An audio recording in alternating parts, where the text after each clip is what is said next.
بنا وشفيعنا مولانا محمد الأمين وعلى آله الطيبين وأصحابه الأكرمين وأزواجه الطاهرات أمهات المؤمنين ومن تبعهم بإحسان إلى يوم الدين. سبحانك لا علم لنا إلا ما علمتنا إنك أنت العليم الحكيم. اللهم إنا نسألك الصدق في القول والإخلاص في العمل. اللهم آمين. أما بعد. Jadi alhamdulillah, syukur pada Allah Subhanahu Wa Taala, Allah pilih kita pada pagi ni. Hari ni kita dah 14 Zulhijjah. Habis hari tasyrik semalam, 14 Zulhijjah. Jadi hari ni hari putih. Dalam bulan Zulhijjah, hari putih dia berganjak satu hari daripada bulan-bulan yang lain. Bulan-bulan yang lain dipanggil hari putih tu 13, 14 dan 15 sunat puasa. Sunat puasa 13, 14, 15 setiap bulan hijrah. Sebab apa namakan hari putih? Sebab malamnya bulan terang, bulan penuh. Jadi tapi bulan Zulhijjah dia berganjak sehari. Jadi 14, 15 dan 16. Sebabnya 13 tu masih lagi hari tasyrik, haram puasa. Okey. Kemudiannya ada yang tanya kenapa tak boleh zoom gambar ustaz? Sebab dia tak nak bagi nampak jerawat ustaz. Okey. Sebenarnya cara dia adalah tukar layout ataupun kalau komputer dia ada pin. Pin dekat gambar saya tu nanti dia akan besar. Kan? Cari logo yang ada pin tu, macam pin yang dekat dinding tu. Logo tu. So pin tu, tekan pin tu insya-Allah. Jangan bawa keluar pin tudung pergi pin komputer sudah. Okey, jadi insya-Allah hari ini kita akan sambung kaitan dengan istinja. Hari tu minggu lepas kita dah baca pasal istinja tu, cara istinja, dan kita dah sebut ada 3. Satu gunakan air, yang kedua gunakan batu, yang ketiga combine batu dan air, which is itu yang paling afdal.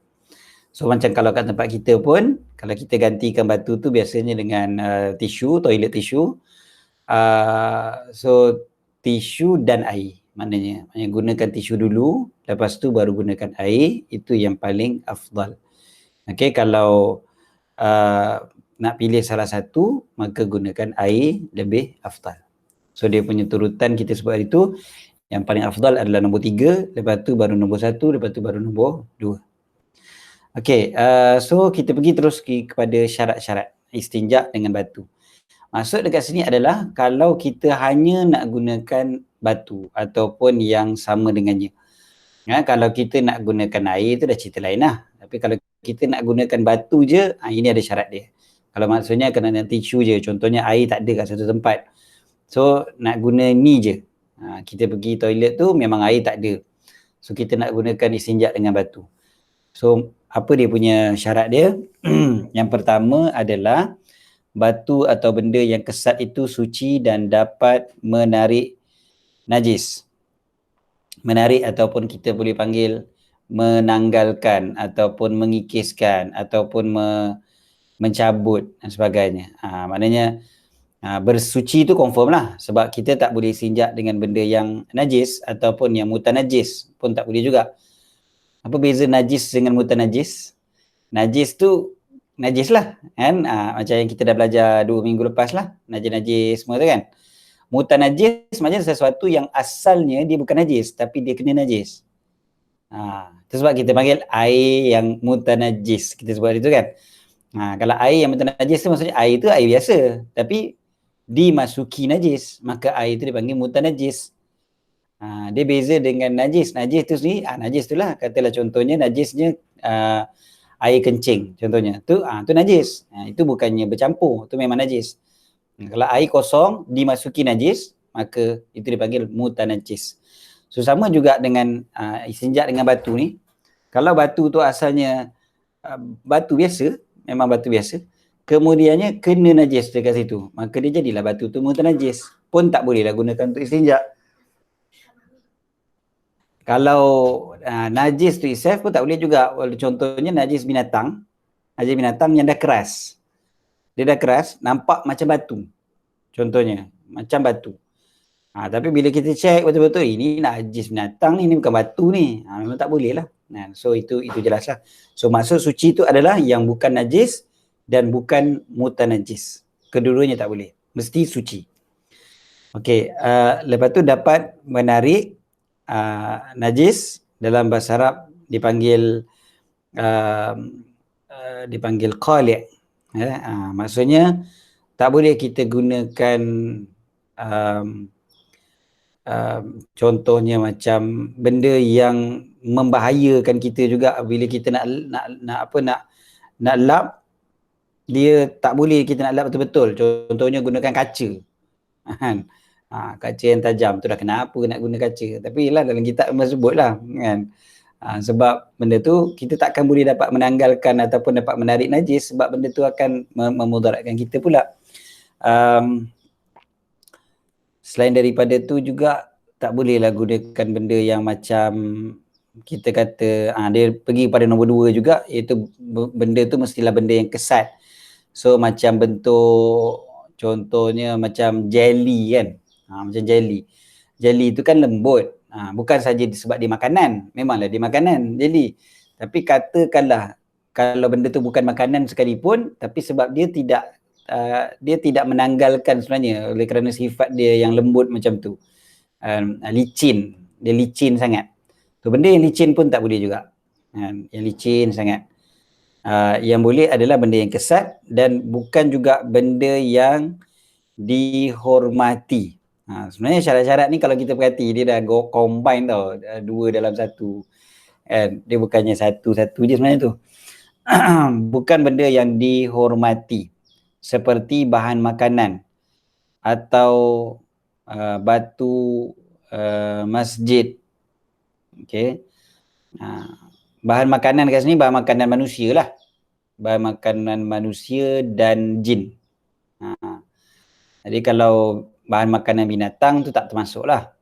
Kot lah ada binatang makan batu ke contohnya kan. Jadi tak adalah kita kata bahan makanan kat sini bahan makanan manusia lah dan juga jin. Seperti tulang. Tulang pun tak boleh. Maksudnya tak boleh gunakan tulang untuk istinja. Okey, antara juga yang dihormati antaranya contohnya kitab kita. Kertas buku contohnya kan. Kata kalau kertas buku tu memang kesat. Kertas buku kita ni mungkin licin sangat. Kan? Mungkin dia tidak menanggalkan. Tapi ada kertas buku yang agak keras ataupun agak kasar macam dia ada buku-buku yang macam dipanggil kertas tu dipanggil bulk paper, bulky paper. Bulky paper ni dia agak kasar sikit. Yang buku-buku bahasa Inggeris banyak macam tu. Buku-buku bahasa Inggeris tu yang tebal, ringan tapi tebal tu. Yang tu kertas dia tu kan kasar. Tapi kalau buku tu adalah buku ilmiah, buku ilmu, maka kita hormat dia. Kita respect. Kita respect ilmu. Kita bukan respect objek tu. Tapi sebab buku tu mengandungi ilmu. Jadi kita hormat. Itu sebablah sebab ada bila sebut perkataan yang dihormati ni antaranya adalah buku ilmu, kitab yang kita panggil kan. Ada orang dia rasa macam nothing. Saya pernah waktu saya ceramah di mana saya tak ingatlah, di Island saya rasa. Sekali saya ceramah, saya sebutlah pada doktor-doktor kat situ, saya kata kita ni kan ulama dia punya jaga adab dalam majlis ilmu sampai bila dia pegang kitab kan dia bila berjalan dia pegang macam ni kan. Biasa tengok macam tu kan, dia berjalan macam ni. Dia tak berjalan lenggang tangan macam tu je, bawa buku kan macam tu je, macam budak-budak kadang-kadang macam tu. Dan kita pun kadang ajar anak kita supaya hormat dengan buku-buku yang buku sekolah dia, buku universiti dia dan sebagainya. Jangan letak atas lantai kan, kita letak tempat yang tinggi. Lepas tu sampai ke tahap para ulama ni dia takkan letak, contohlah kata macam saya ni, dia takkan letak macam ni mouse ni, tak letak atas ni. Tak letak atas ni ataupun kunci contohnya kan, kita ada kunci waktu tengah dalam kelas, kadang kita letak kunci atas buku ataupun walaupun bertutup ni dia takkan letak kunci atas kitab dia. Bukan Quran tu memang dah jelas dah, hatta buku-buku yang dia belajar ni kan, buku-buku yang ada Quran, ada hadis apa semua ni pun dia takkan letak apa-apa barang, apa-apa objek di atas benda ni kan. Dia akan jaga sangat-sangat. So ada orang tanya, dia kata, Ustaz, Buku ni tak bagi manfaat dan tak bagi mudarat. Kan? Apa yang lebih-lebih sangat sampai gitu sekali? Kan? Buku ni kan objek dia. Dia satu objek yang tak ada boleh bagi manfaat, tak boleh bagi mudarat pada kita.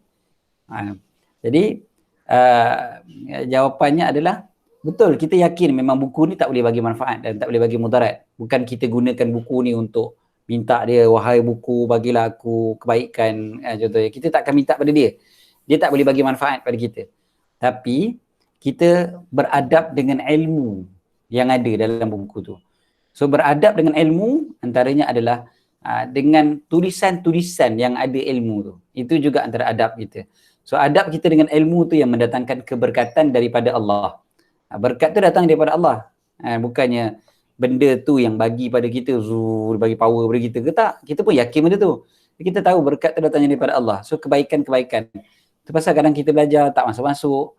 Kadang kita belajar dan tak faham-faham ataupun tak ingat kadang kan, ataupun tak dapat nak amal. Kadang ingat-ingat dah. Kan dia memang hafalan semua power, tapi nak beramal tu kadang-kadang agak susah. Salah satu faktor utamanya adalah kerana keberkatan mungkin kurang bila kita belajar. Dan cara kita belajar dan sebagainya. So nak bincang bab berkat tu 1 jam tak habis. Saya nak sebutkan perkataan perkara yang dihormati tu. Dia beza dengan disucikan, disembah dan sebagainya. Dihormati ni benda makhluk kita hormat. Kita hormat pada mak bapak, kita hormat pada orang yang lebih tua, kita hormat. So hormat ni bukan maknanya kita menyembah dia. Jadi memuliakan. Hormat ni daripada bahasa Arab. Bahasa Arab perkataan hormat ni daripada bahasa Arab sebenarnya. Daripada perkataan hormah. Hormah sama je. Ejaan dia dalam Jawi hormat sama je. Ha, ra, mim dan ta marbutah, ta bulat tu. Ha, ra, mim, ta bulat. So hormah. Jadi hormah ni maksud kalau kita translate literally sepatutnya adalah kemuliaan. Kemuliaan. So perkataan hormat maksudnya kita memuliakan orang. Asalnya begitu. Dia ada kemuliaan dia tersendiri. Itu perkataan hormat. Jadi benda-benda yang dihormati, benda-benda yang dimuliakan, ada kemuliaan dia tersendiri. Ni yang kalau kita tengok orang tak faham bila ada habib-habib ajak pergi kubur kan. Dia kata, oh ni sembah kubur lah ni, sembah kubur. Bukan sembah kubur. Kita memuliakan penghuni kubur dengan menyembah penghuni kubur, dua benda yang berbeza. Memuliakan bukan bermakna menyembah. Macam kita muliakan mak bapak, bukan kita sembah mak bapak. Tapi ada orang dia twist. Dia kata, oh ini geng-geng sembah kubur ni. Mana boleh, sembah boleh jadi syirik. Nak stack kita ilmiah. Itu pun soalan yang bagus Kak. Quran tak boleh campur kitab lain. Dia bukan tak boleh campur. Tapi kalau kita nak susun, kita letak Quran paling atas. Kalau kita nak stack kan, biar Quran tu paling atas. Saya tak ada Quran kat sini. Quran dekat rak luar. So, Quran biar rak yang paling atas sekali. Lepas tu bawah tu baru kita yang lain. Tapi kalau dah ada kosong, kita nak letak kita hadis contohnya pula kat atas tu boleh. Maknanya memuliakan tu dengan meletakkan dia paling atas. Tapi kalau atas rak tu lagi ada tempat lain pula Ustaz, nak kena letak apa frame ke, nak letak apa ke atas tu boleh. Bukanlah kata maknanya kalau Quran tu atas sekali kena letak kat ceiling lah. Masalahnya rumah 2 tingkat. Nanti kena letak ceiling tingkat atas pula. Kan? Kalau duduk rumah 2 tingkat tak apa lagi. Kalau saya duduk flat ni, duduk apartment je ni. Macam mana atas ada rumah kan? Atas saya lagi orang Hindu lagi. Contohnya kan. Takkan kita tak boleh letak Quran dalam rumah. Bukanlah sampai gitu sekali. Tapi macam kalau kita nak mengaturnya, biarlah dia paling atas. Itu kita kata menghormati. Sama Quran ada translation juga kita muliakan sebab dalamnya banyak isi kandungan Al-Quran. Itu juga antara yang dia sebenarnya stack, macam mana kita nak stack kitab kita atau buku-buku kita ni, dia ada aturan dia sebenarnya. Sebenarnya benda ni dia ada sikit common sense. Ada common sense juga. Macam kita boleh fikir mana yang lebih mulia daripada yang lain. Contohnya buku resepi dengan majalah-majalah wanita contohnya, dengan kitab Quran ataupun hadis 40 ataupun sirah Nabi SAW. Takkan kita nak samakan, takkan kita kata sama je ni semua kertas je. Kertas pun semua made in China contoh. Takkan kita fikir macam tu. Kita pun tahu mana yang lebih mulia daripada mana yang kurang. So kita faham dah benda tu. Kita takkan letak Quran kat bawah, majalah wanita dekat atas contohnya. Kita takkan begitu sebab kita benda tu common sense. Tapi common sense ni dah mula makin hilang dalam masyarakat. Dia mula dah tak kisah dah, kata tak apalah, Quran tak bawa-bawa pun tak apalah, bukan aku rajin baca pun. Contoh. Okey. So perkara yang dihormati ni dia bukan sahaja makanan, tu batu masjid. Contohnya kan. Batu masjid. Contohnya masjid tu ada dah runtuh-runtuh sikit contohnya. So kita gunakan batu-batu daripada runtuhan masjid. Pun tak boleh. Kecuali memang batu tu disediakan di masjid untuk istinja. Cerita lain lah. Banyak orang dah letakkan kan. Orang dah letakkan contohnya, okey ni batu-batu istinja. Contohlah. Okey, tak apalah. Masuk batu masjid, termasuklah kapet masjid ke. Contohnya kapet masjid yang dah terbuang contohnya kan. Gunting gunakan untuk istinja juga tak boleh. Tak boleh lah. Syarat seterusnya. Okey. Syarat seterusnya adalah tempat keluar najis dikesat hingga suci dengan sekurang-kurangnya 3 kali kesatan. Adalah sunnah dilakukan dengan bilangan yang ganjil seperti 3, 5, 7 dan seterusnya. Diriwayatkan oleh Al-Bukhari dan Muslim dari Abi Hurairah radhiyallahu anhu, qala Rasulullah sallallahu alaihi wasallam, wa man istajmara falyutir. Sesiapa yang beristinja dengan batu maka hendaklah diganjilkan, yutir, diganjilkan. Jadi syarat yang pertama sebenarnya bagi cara untuk istinja sebenarnya ni, yang nombor 1 dengan nombor 2 tu lebih kepada alatnya. Alatnya. Sebenarnya kalau kita tengok alat ni, maka sebenarnya kita dah boleh jawab tisu tandas tu maknanya boleh lah pakai.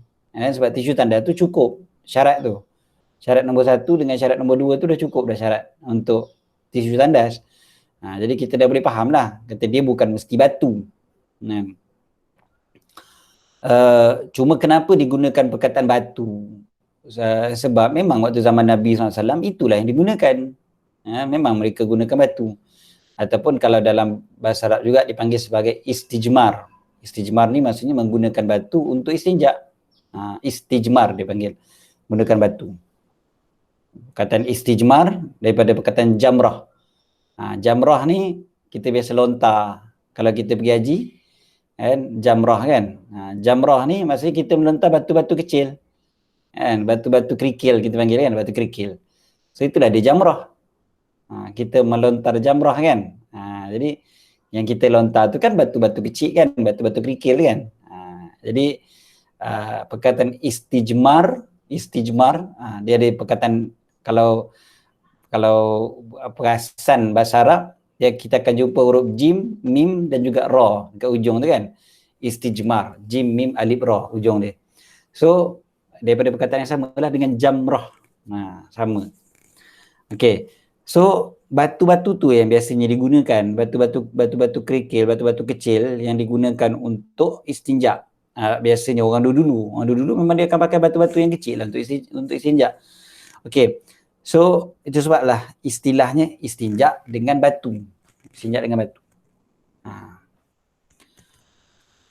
Batu sungai boleh tak Ustaz? Kerana di kubur orang letak batu-batu sungai kerana batu-batu ini berzikir. Boleh, tak ada masalah. Gunakan batu sungai pun boleh. Orang kata kenapa orang letak batu sungai dekat kubur kerana batu ni berzikir, sebab batu tu dia dikira sebagai macam bernyawa. Maka semua yang bernyawa dia sentiasa berzikir pada Allah kan, bertasbih pada Allah Taala, bertasbih pada Allah Taala. Jadi oleh kerana tu yang diletakkan. Tapi secara hakikatnya batu dia bukan sesuatu perkara yang dimuliakan dan juga dia bukannya makanan. So tak ada masalah. Tempurung kelapa yang pecah dengan sabut kelapa, dia kita tak makan tempurung kan, ataupun sabut kelapa kita tak makan. Kita boleh gunakan benda tu untuk macam-macam benda lain. Memang boleh guna untuk benda lain, tapi dia bukannya makanan. So dia juga boleh digunakan untuk istinja sebab dia bukannya perkara yang dimuliakan. Kita sebut tadi antara perkara yang dimuliakan adalah makanan. Tempurung bukan makanan. Sabut kelapa bukan makanan. Kalau pun ada orang makan, tapi dia bukan makanan sebenarnya. Kalau ada orang yang lapar sangat, kebulu sangat, dia makan juga sabut kelapa contohnya kan. Tapi itu bukan makanan. Okay, so boleh digunakan untuk istinja.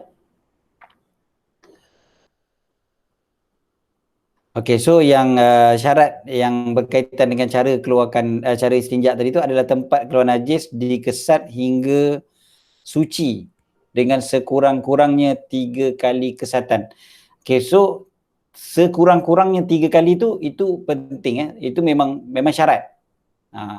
Banyak kalau walaupun sekali kita buat kita rasa macam dah bersih, dia tak cukup. Kena minimum 3 kali. Itu memang minimum 3 kali. Kalau 3 kali belum bersih, kita kena tambah lagi lah. 4, 5, 6, 7, 8, 9, tak kisah. Cuma ganjil tu sunat. Maknanya kalau nak tambah 3, tambah kepada 5. 5 tambah kepada 7. 7 tambah kepada 9. Maknanya bagi ganjil lah. Bagi ganjil. Dan disebutkan di sini 3 kali kesatan. Maksudnya dia bukan mesti 3 biji batu. Tapi 3 kali kesatan. Maknanya contohnya macam tisu, bukan bermakna kita kena leraikan kepada 3. Tak mesti 3, maknanya tisu tu kita kena leraikan kepada 3 helai baru kita buat. Dia boleh je kalau kita dah ambil tisu tu contohnya panjang. Tisu tu panjang, kemudian kita kesat. Mula-mula kita kesat bahagian tisu tu bahagian atas dia, kemudiannya bahagian tengah dia, kemudian bahagian bawah tisu tu. Contohnya. Pun boleh. Sebab tisu tu panjang. Boleh lah. Bukan mesti maknanya 3 biji batu tu nanti kan ada orang faham, oh tisu ni pun kena potong 3. Tak mesti. Okay. Cuma tak boleh lah kalau tisu tu dah kotor, kita pergi kesat lagi sekali. Tak jadilah. Tu dah jadi mutan najis. Tadi kita sebut tadi kan, najis dan mutan najis tak boleh guna untuk istinja. So kalau tisu tu dah kena najis, dia jadi mutan najis. Tempat tu itself yang mutan najis. Kalau tempat yang mutan najis di sini tidak. Maknanya sini masih boleh guna. Okay? Bukan kita faham kalau sini dah jadi mutan najis, maknanya the whole thing kita kena buang. Tidak. Ni bukan cerita bab semayang. Bab semayang, ya. Kita tak boleh bawa masuk dalam poket kita kalau kita kata ni mutan najis yang belah atas, so kita biar macam ni je. Jadi yang bawah ni tak najis, tak apa. Ini tak boleh sebab kita menanggung najis. Kita menanggung tak boleh. Tapi kat sini, kalau dalam bab bersuci yang lain semua sekali, kalau najis tu di sini tak najis. So kita jangan fikirkan the whole thing kita kena buang. Kan? Jadi mutan najis, jadi kalau contohnya tisu tadi, contoh kalau tisu ni besar ni, so kita dah gunakan sini, boleh gunakan pula sini. Sudah dia kira 2. Ambil satu lagi untuk 3. Dah cukup dah. Sudah dikira sebagai 3. Okey. Ataupun kalau batu, contohnya dia gunakan satu kali batu, digunakan satu, katalah batu dia ni, dia gunakan satu belah sini dia dah guna. Lepas tu dia basuh. Dia pergi basuh, lepas tu dia buat pula kali kedua. Guna tempat yang sama pada batu tu. Pun boleh. Tapi basuh dulu lah. Kalau belum basuh, masih lagi bernajis. Jadi pun boleh juga. Yang pentingnya 3. Yang pentingnya 3. Kemudiannya, disebutkan sini, dikesat hingga suci. So, dikesat hingga suci, maksudnya adalah suci tu maknanya sampai tidak ada kesan yang hanya hilang dengan air. Kalau kesan tu memang hanya hilang dengan air dan bermakna dah selesai istinja tu. Bukan wajib pakai air dah.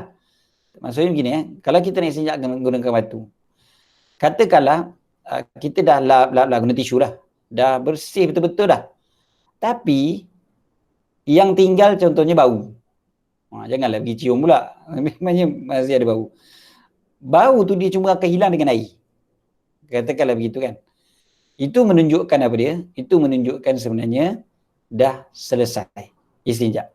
Istinja kita tu dah memadai. Walaupun memang kita tak puas lah. Orang kita Alhamdulillah kita biasa guna air. Kita biasa guna air. Tapi kita cerita ni kan dekat tempat-tempat yang tak ada air kan. Jadi macam ataupun kita tak boleh gunakan air. Jadi kita kena faham hukum. Kita kena faham hukum. Contohnya kita nak semayang kejap lagi ni. Ataupun kita dah buang air, takkanlah nak apa tak ada air ni macam mana ni. Takkan nak biar je, mana boleh. Kita kena lap. Kita lap dengan batu ataupun lap dengan tisu contohnya. Lap dengan tisu, kita dah lap betul-betul dah selesai. Kan? Paling kurang tiga kali lap tu dah selesai dah. Walaupun kita masih lagi tak puas sebab tak ada air.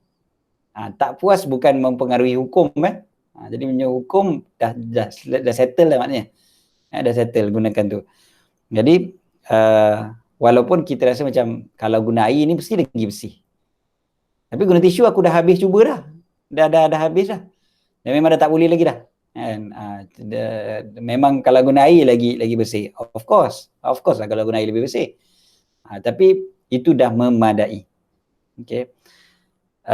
Seterusnya ada soalan tu tapi saya akan jawab dekat nombor 6 tu nanti. Okey, nombor 4, najis belum kering.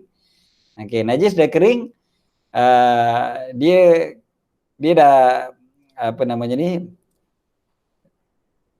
dia tak boleh dah masuk kering kat sini, dia tak boleh tanggal dengan tisu lagi dah. Maksudnya kena gunakan air baru dia boleh tanggal.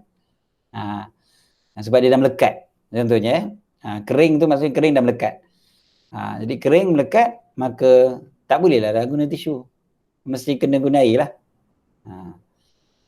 Kemudiannya najis tu tak berpindah dari tempat keluarnya.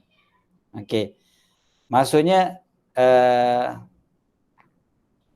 dia tak berpindah tu maksudnya dia tak pergi ke contohnya pergi ke peha, contohnya, ataupun kena kat kaki.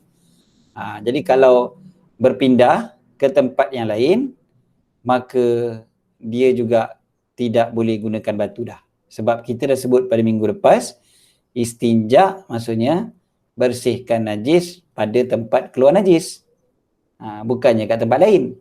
So kalau kena dekat peha kita, ke belakang peha kita, ke hatta papan punggung sekalipun, kan, itu tak dikira sebagai istinja. Maksudnya itu masih kena gunakan air untuk bersihkan kalau kita nak semayang.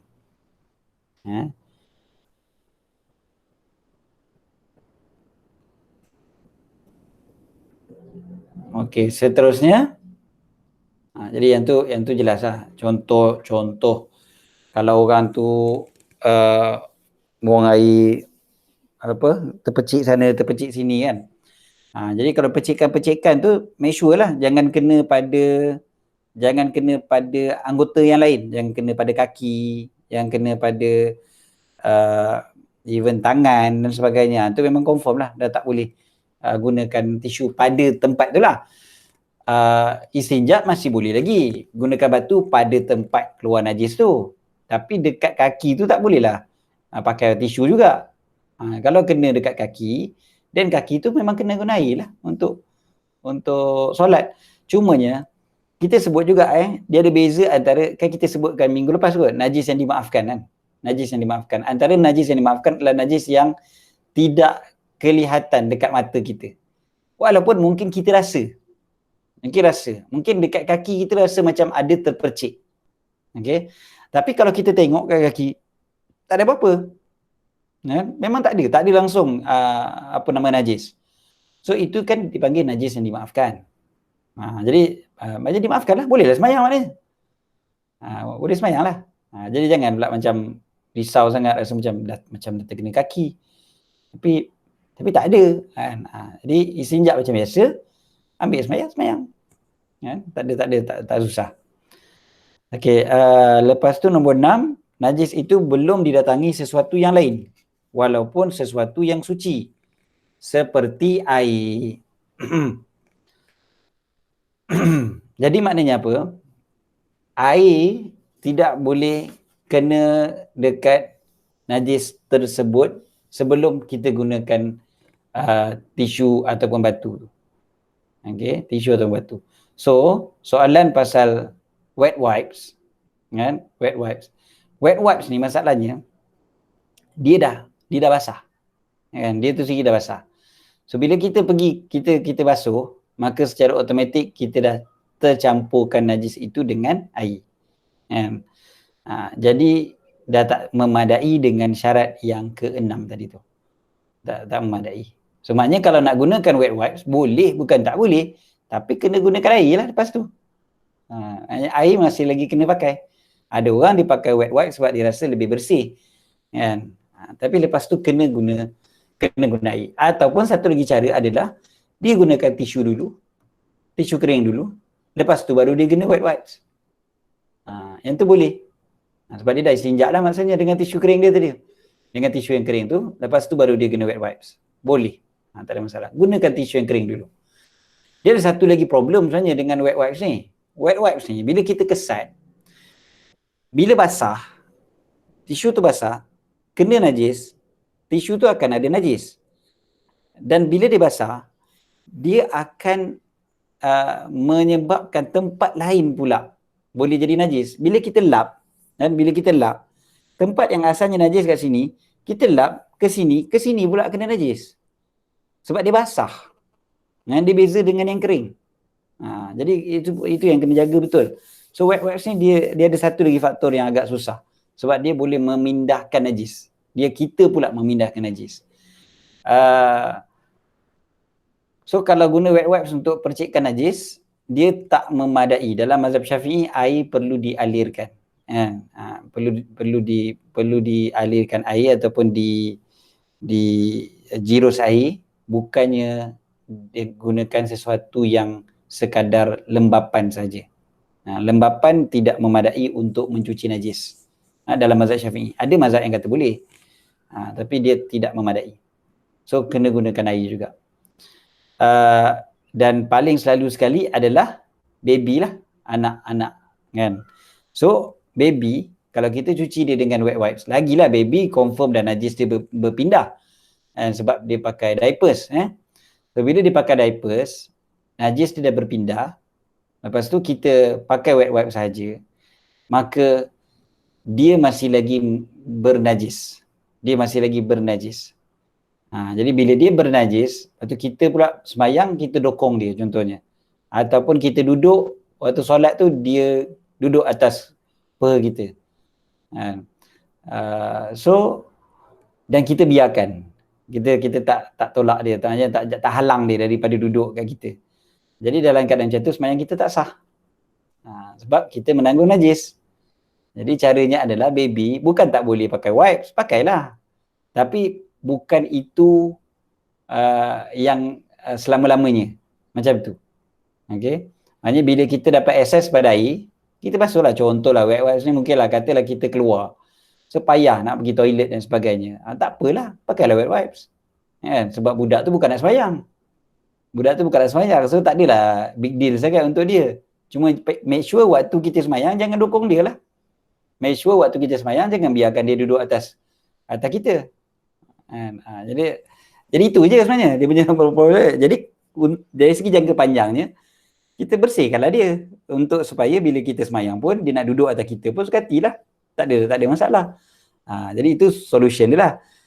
Bukan kita kata haram pakai wet wipes. Boleh je pakai wet wipes. Dan memang itu yang paling simple dan paling senang. Okey. Macam panggil dia pula. Dia yang datang. Okey. So, kita bab najis pertengahan. Ini yang 2 minggu lepas kita bincang. Kucing duduk kat sejadah masa kita solat, tanggung najis tak? Kita ada sebut hari tu. Najis yang pertengahan kan. Najis yang pertengahan kita sebut antaranya adalah bangkai binatang. Bangkai binatang. So kalau kucing tu dah jadi bangkai, baru jadi najis. Kalau dia bukan bangkai, dia tak najis. Kucing bukan najis. Ayam ke apa ke semua bukan najis. Walaupun kucing tu kalau disembelih memang tak boleh makan juga. Tapi dia tu selagi mana dia belum mati, selagi tu dia adalah suci. Dia yang dua je binatang yang memang waktu hidup pun najis, iaitu anjing dengan babi. Anjing dengan babi memang najis. Yang tu memang najis lah. Kucing, kalau dia najis, kita pun payah nak pegang dia, nak apa semua kan, nak angkat dia. Dia bukan najis. So kalau dia duduk atas kita, waktu solat, saya tambah soalan tu duduk atas sejadah. Kata bukan duduk atas sejadah, duduk atas kita terus. Kita tengah semayang, kita duduk tahiyat contohnya, dia datang duduk atas kita.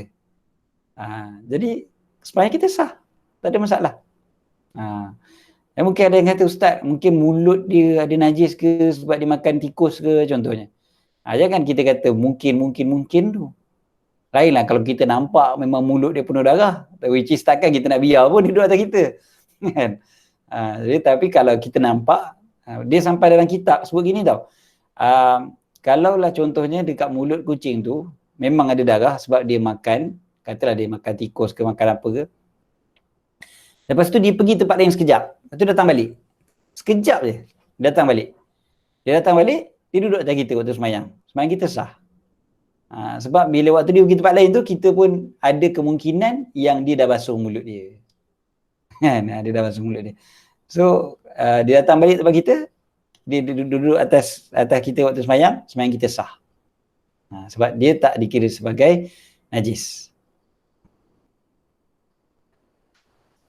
Okey, macam mana pula nak cuci najis orang tua yang pakai pampers? Betul. Ini soalan yang sebelum tu, pasal wet wipes lagi. Bila guna wet wipes pada baby, tak ke tangan kita dah terkena muka najis sebab kita dah pegang wet wipes baby tu? Boleh solat? Okey, kalau kita pegang wet wipes, kemudiannya kita solat, wet wipes tu itself tak najis. Kecuali kita pegang bahagian yang memang terkena najis lah. Kalau kita pegang bahagian yang terkena najis, dan benda tu basah kan tadi kita sebut, so memanglah wet wipes confirm dah basah sebab nama dia wet. So basah, kita pegang bahagian yang basah yang memang dah terkena najis. So memang najis tu berpindah pada tangan kita. So tangan kita dah jadi memang dah terkena najis. Tangan kita dah terkena najis, so kita tak boleh solat. Kita kena cuci. Kita kena cuci tangan baru solat. Tapi kalau kita pegang hujung, macam kita sebut tadi lah kan, hujung. Kita pegang hujung, yang wet wipes tu yang kena najis belah sini. Contohnya. So, kita pegang yang ini tak kena najis. So, bila yang ni tak kena najis, tangan kita masih lagi suci. Kita boleh solat terus, tak payah cuci. Walaupun dari segi hygiene ni memang kita akan cuci juga. Tapi dari segi suci ataupun tidak, solat kita tu sah ataupun tidak, solat sah. Maknanya tak adalah mesti bagi cuci tangan. Tapi kalau kita dah pegang belah sini, contohnya wet wipes tu kecil kan, sini kan. Kata kalau begini je, kita lap, dan memang dah terkena dah waktu kita angkat ke, contohnya kita nak buang, contohnya maka dah terkena dah. So memang kena cuci dah. Jadi tak boleh terus solat sebab tangan kita dah kena najis. Okay, dah berpindah. Sebab basah dia boleh berpindah. Najis bila kering tak berpindah, bila basah boleh berpindah. Okey. Macam mana pula nak cuci najis orang tua yang pakai pampers sebelum solat? Okey. So kalau kita mampu untuk alirkan air, kena gunakan air lah. Tapi kalau tak mampu nak gunakan air, ataupun contohnya kerana mungkin ada kebimbangan pula kalau gunakan air, mungkin faktor kesihatan juga. Kalau gunakan air mungkin boleh memudaratkan, mungkin boleh jadi infection dan sebagainya. Dan kita risau perkara tu. Dan dia ada dua cara sebenarnya. Kalau dia dah orang tua yang memang dah uzur, memang dia selalu sentiasa kena pakai pampers dan sebagainya, maka boleh ambil mazhab yang mengatakan najis ni boleh dibersihkan walau dengan apa cara sekalipun, yang penting dah hilang. Contohnya mazhab Maliki. Mazhab Maliki tak mensyaratkan cuci najis gunakan air. Dia gunakan apa sahaja pun boleh. Walaupun tak gunakan air. Hatta kalau najis tu kering dengan matahari contohnya, ataupun dengan angin, kan, najis atas meja, atas lantai contohnya, kering dengan angin, dengan matahari, maka dia dah jadi suci dalam mazhab Maliki. Dalam mazhab kita tak boleh. Walaupun dia dah kering, dah tak ada apa-apa dah, kita nampak bau tak ada, warna tak ada, rasa pun tak ada, tapi kita yakin memang ada najis tadi ni, kita still kena cuci. Kan, kita panggil najis tu najis hukmi. Najis hukmi dengan najis aini kan kita belajar. So itu masih lagi najis hukmi, maknanya dari segi hukumnya masih lagi najis walaupun dah tak ada langsung kesan. Cumanya bila kita pakai wipes ni, antara yang bagusnya adalah dia menghilangkan ain najis tu. Objek najis tu dah hilang. Bau tak ada, warna tak ada, rasa tak ada. Memang dah tak ada dah najis tu. So najis hukmi yang mudahnya bila nak cuci apa dia?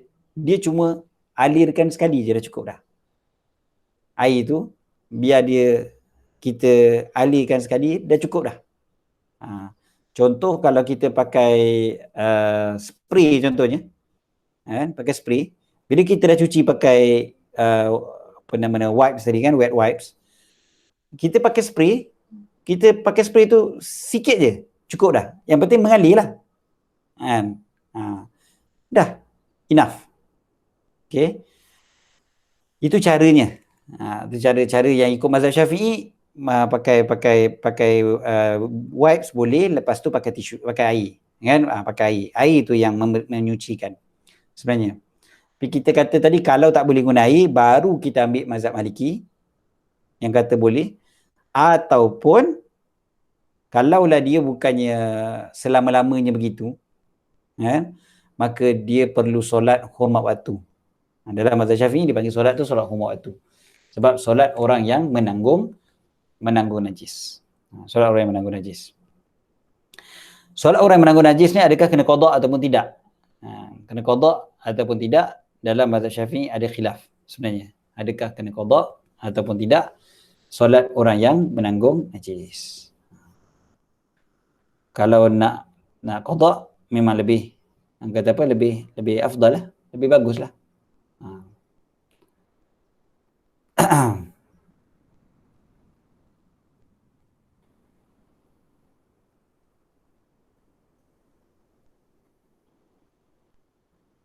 Okey, seterusnya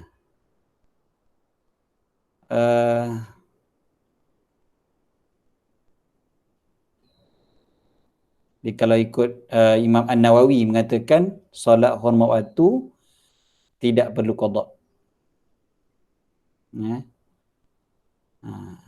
Ini lebih-lebih lagi kepada siapa tahu? Sebenarnya kepada orang yang agak lama dia perlu qada solat dia. Okey. Jadi macam agak susah untuk dia nak qada semua sekali berbulan-bulan contohnya kan. Berbulan-bulan contohnya dia kena pakai macam tu aja, dan dia solat tu dipanggil solat hormat waktu tapi tak wajib qada. Maknanya solatlah, solat macam biasa. Okey. Seterusnya, tak boleh dukung atau letak baby yang pakai pampers atas sejadah semasa sembahyang. Untuk orang yang tak ada siapa yang boleh jaga baby, boleh atas sejadah, boleh atas sejadah, tak ada masalah. Sebab kita bukan tanggung dia, yang tak boleh tanggung dia. Dan bukan masalah pampers ataupun tidak. Pampers tu kalau kita tak ada bau, tak ada tahu yang dia dah buang air, dan boleh pegang, tak ada masalah. Kita boleh dokong baby tu waktu kita sembahyang sebab kita bukan tanggung najis, dan kita pun tak tahu ada najis ke tidak dalam tu sebab tadi kita dah cuci dah. Kan? Bukanlah maknanya sebelum sembahyang kita kena cek. Sebelum sembahyang kita kena cek. Tak perlu cek pun tak apa. Sebelum sembahyang tak adalah kena cek dulu dia dah buang air ke apa kan. Tak perlu cek pun. Kecuali kita dah bau. Dah bau dah confirm lah. Memang ada najis lah. So kalau dia ada najis, ataupun secara logiknya memang akan ada dah najis tu. Sebab apa? Dah lama kita tak tukar diapers dia. Dan kita tahu dia ni selang berapa jam confirm akan bernajis. Jadi waktu tu tak bolehlah kita tanggung yang tak boleh. Yang tu kita akan bincang dalam bab solat nanti sebenarnya. Ini bukan dalam bab bersuci daripada najis. Itu sebenarnya bab solat. Sebab salah satu daripada syarat sah solat kan suci daripada najis. Suci daripada najis itu salah satu syarat sah solat. So suci daripada najis itu maksudnya kita tidak tanggung najis kan, pada tempat, pada pakaian ataupun pada badan. Pada badan tu memang jelas lah. Pada tempat, maksudnya kita tak sujud atas dia. Maksudnya kalau dia baring atas jadah, for example dia baring atas jadah, lepas tu kita sujud, Kita sujud tu, dia jadi bawah kita punya dada. Baby tu, dia duduk bawah dada kita. Kita sujud, so baby tu bawah dada kita. Kan? Yang tu masih lagi sah. Kan? Sebab kita bukan tanggung dia. Tanggung dia ni macam contohnya kita angkat dia. Ataupun dia duduk atas kita. Dia duduk atas peha kita. Kita dokong dia. Yang itu yang tak boleh. Kalau dia bernajis. Kalau kita confirm dia bernajis. Yang itu yang tak boleh. Kalau semata-mata dia baring atas jadah, masih lagi sah semayang kita. Sebab kita bukan tanggung dia. Dan janganlah kita sujud atas dia pula. Jadi sujud atas dia, dia najis. Dia bernajis. Dia ada najis. So, tak boleh lah. Tak boleh lah kita tanggung atas, sujud atas dia. Okey, seterusnya. Istinja ni untuk najis yang keluar dari dubur. Macam mana istinja bagi najis seperti kencing? Bukan dari dubur. Kita baca sebelum ni kan? Bukan dekat sini, tapi saya sebut pada minggu lepas. Saya sebut minggu lepas, istinja adalah menyucikan najis daripada tempat keluar najis. Tempat keluar najis ni bukannya dubur saja, kubul dan dubur. Dua-dua tu dipanggil sebagai tempat keluar najis. Jadi dan dia juga menyebabkan kita faham kalau najis tu keluar dari mulut contohnya pun bukan istinja juga. Contoh najis keluar dari mulut apa dia? Muntah. Kan? Muntah. So muntah bukan istinja. Jangan pula kita lap pakai tisu je, kita tak apa, istinja je. Istinja bukannya kat mulut kan. Sebab mulut bukan tempat keluar najis. Walaupun kadang-kadang keluar najis. Jadi kita sebut tempat keluar najis ni adalah kubul dan dubur. Bukan hanya dubur saja. Okey. Seterusnya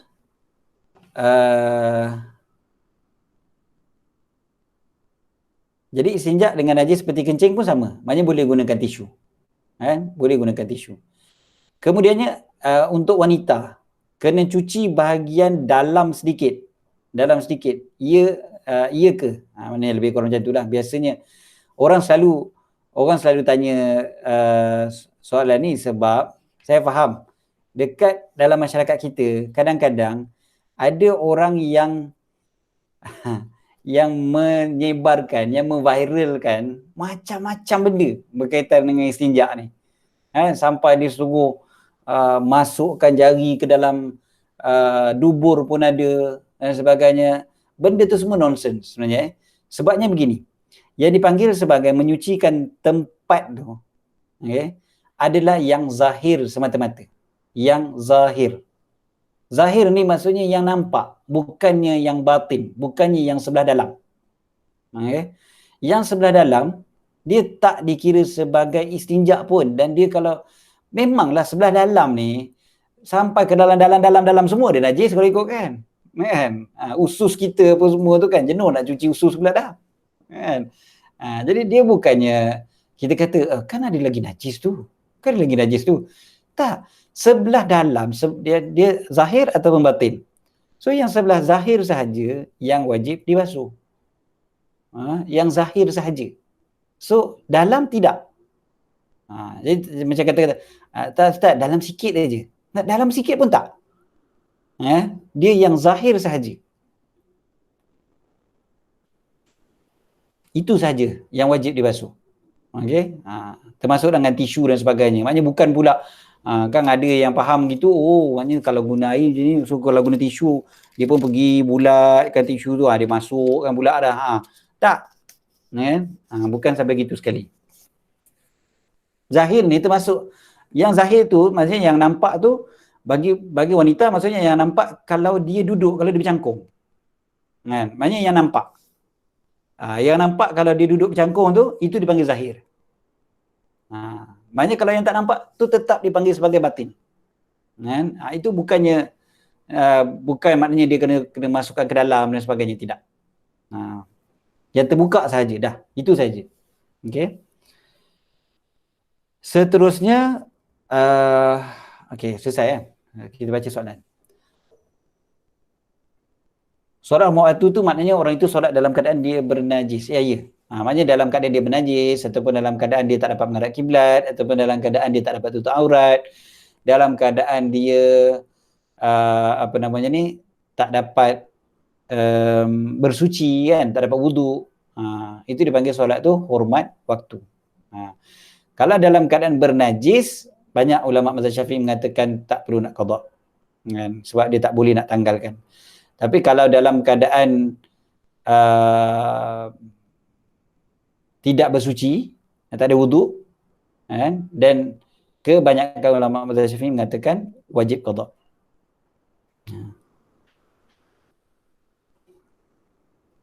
Itu solat lima waktu. Dia contoh yang bab bersuci tu lah, macam kita kata apa, atas kereta duran jam kan. Dia termasuk juga menjawab gambar yang viral baru ni kan, yang orang semayang dekat tepi highway tu kan, semayang tepi highway. So kenapa mereka semayang tepi highway? Sebab mereka kata waktu dah nak habis. Contohnya waktu maghrib kan, waktu maghrib pendek. Katalah mereka punya perjalanan tak cukup 2 marhalah contohnya, tapi pasal jam jadi tak sempat juga kan antara waktu maghrib dan isyak. Ataupun waktu subuh kan, tak boleh jamak pun subuh. Jadi subuh dah nak habis, jadi mereka berhenti kat tepi jalan dan semayang kat tepi jalan tu. Adakah ada option lain tak? Jawapannya ada. Option instead of mereka berhenti kat tepi jalan dan membahayakan keselamatan, dan pihak berkuasa pun tak benarkan kan, memang dilarang pun sebenarnya benda tu. Sebab apa dilarang? Sebab keselamatan kan. Dan apa, cumanya keluar kenyataan tu kemudian kan, esoknya tu baru keluar kenyataan daripada lembaga lebuh raya dan sebagainya. So option dia ataupun solutionnya adalah semayang sahaja dalam kereta, kemudiannya qada. Ini dia panggil hormat waktu. Mungkin semayang dalam kereta tu dia tak boleh sebab dia tak ada wuduk, dia kata hormat waktu.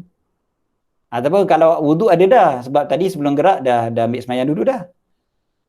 Tapi tak boleh nak ngadap kiblat. Contoh kan, sebab dia balik ke Kelantan contohnya, perjalanan tu sama ada ke atas ataupun ke tepi, ke timur bukan ke barat kan, kiblat ke arah barat. Jadi macam mana? Jadi solat saja, tapi nanti qada. Itu je sebenarnya kan. Solat dalam kereta, lepas tu qada. Tak payah turun. Tak payah turun. Sebab turun tu membahayakan. Turun membahayakan, maka solat hormat waktu saja. Jadi kena belajarlah bab solat hormat waktu ni. Jadi solat di mana jua dia berada, dalam kereta pun boleh solat. Nanti at the end qada saja solat tu. Nanti bila dah sampai kat rumah, qada. Subuh dah habis kan? Qada lah. Pukul 10 pagi sampai contohnya. Pukul 10 pagi solat subuh. Tak mesti pukul 10 tu juga sebenarnya. Bila-bila lah. Waktu Zuhur nanti nak qada boleh, waktu Asar nanti nak qada pun boleh. Subuh tu. Sebab kita bukan saja tinggal, kita tak boleh nak buat. Kita pun tak sangka. Melainkan memang dalam perjalanan tu kita dah fikir dah memang takkan sempat. Tu jangan buat. Macam saya baru semalam lah. Saya nak gerak. Pukul 2 pagi tengok masih lagi jam. Pukul 3 pagi masih lagi jam. Pukul 4 pagi masih lagi jam. Atas highway. Kita tengok dekat ni lah, dekat Waze, dekat lembaga lebuh raya punya ni. So kita tahu, kata okay, jam. Pukul 5 pagi baru clear. Okay. Bukan jauh pun perjalanan dari Ipoh. Saya nak balik ke KL. Pukul 5 pagi, kalau saya gerak, saya akan sampai KL pukul 7 lebih. 7 lebih saya akan sampai, 7 suku. Kalau saya sampai 7 suku, dah habis waktu subuh. Tapi kalau saya fikir nak berhenti ke RNR, saya tahu RNR confirm penuh. Kan? Jadi kalau nak berhenti ke RNR penuh, nanti kan tak boleh nak semayang. Macam mana? So janganlah gerak pukul 5 tu. Sebab kita tahu kita akan tak boleh nak semayang. Jadi saya gerak lepas subuh. Semayang subuh dulu, baru gerak. Sebab dah tahu. Kalau dah tahu, kena elakkanlah. Janganlah kita saja pula. Tak apa, hormat waktu je nanti. Hormat waktu je nanti. Tak bolehlah begitu. Hormat waktu ni dia last option.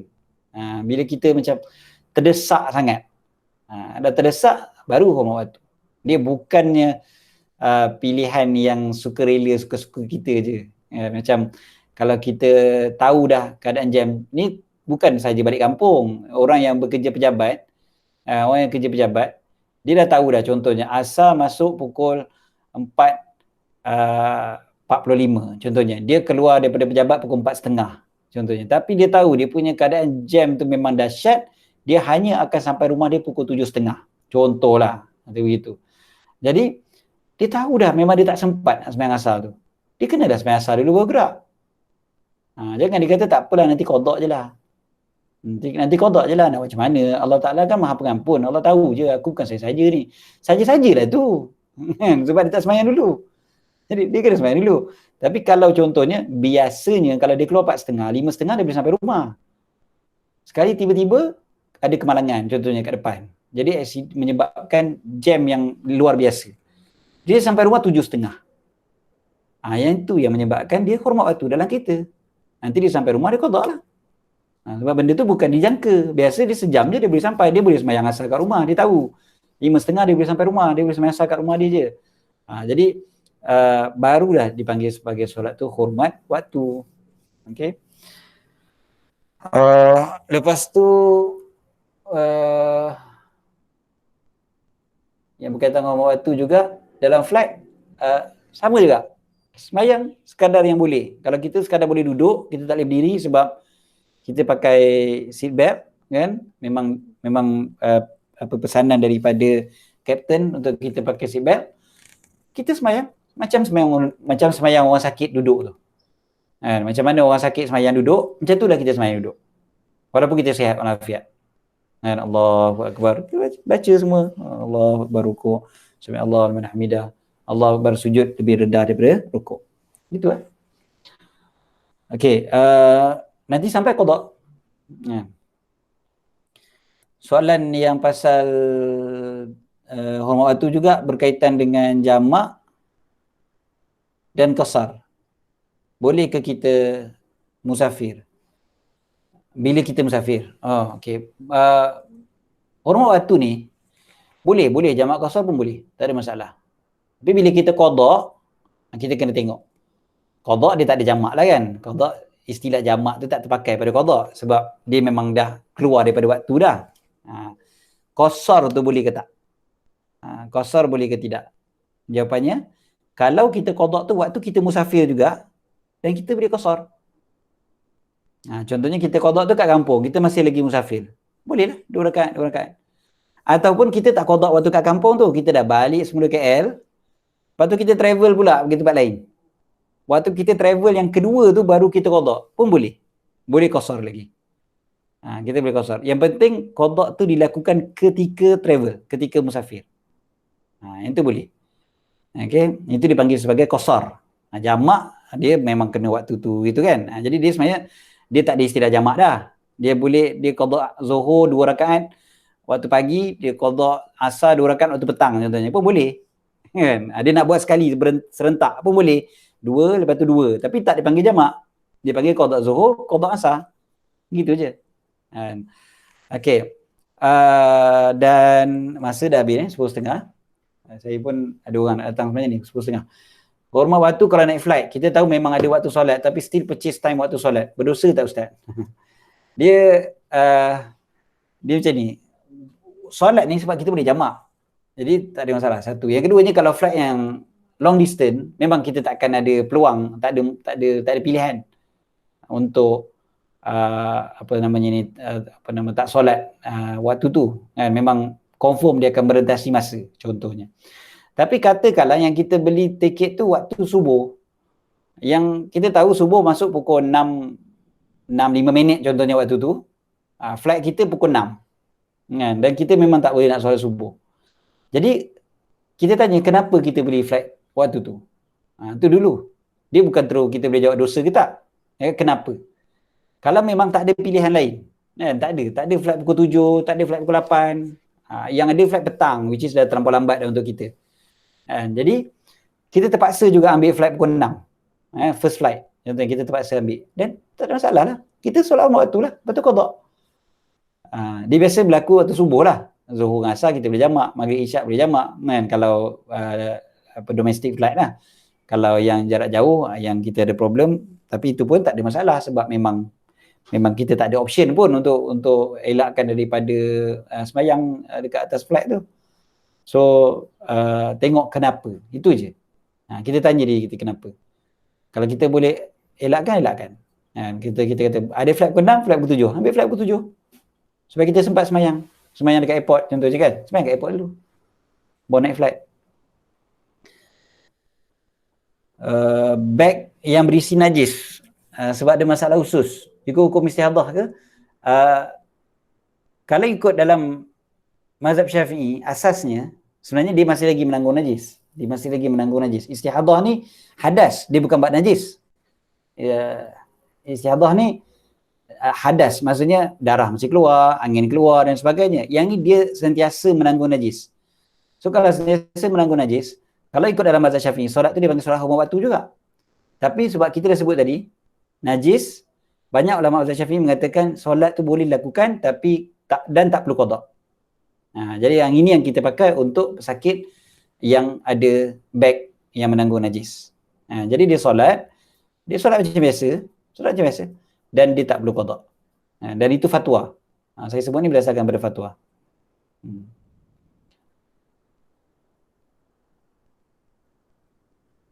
Okey, soalan yang pesakit kanser yang najis tak boleh kontrol kan. Sebelum solat dah bersih tapi sedang solat najis keluar. So kalau keluar najis tu pula, yang ni yang kita sebut pasal hukum istihadah tadi. Ni bab keluar najis pula, bukan bab tanggung najis. Sebab keluar najis itu dimasuk dalam bab istihadah. Maksudnya tadi disebutkan sebelum solat dah bersih, settle. Sebelum solat dah bersih, ambil semayang, terus semayang. Jangan tangguh-tangguh. Kalau keluar lagi najis waktu tu, dia dimaafkan. Tak ada masalah. Tapi jangan lambat-lambat solat. Dah bersihkan tu, terus ambil semayang, terus solat. Jangan tangguh-tangguh. Gitu. Okey, insyaAllah pada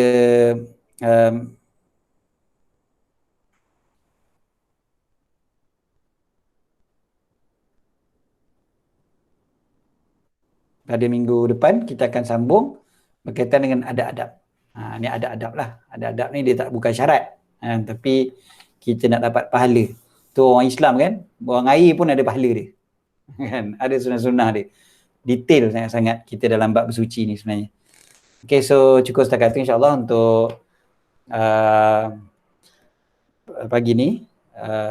Dan mudah-mudahan Allah Ta'ala kurniakan kita ilmu yang manfaat dan mudah-mudahan kita dapat menggunakan lagi peluang dalam bulan Zulhijjah ni, masih lagi ada baki untuk kita buat amalan. Ni bulan haram, walaupun 10 hari pertama tu dah habis, tapi dia masih lagi dalam bulan-bulan yang dimuliakan oleh Allah, bulan Zulhijjah.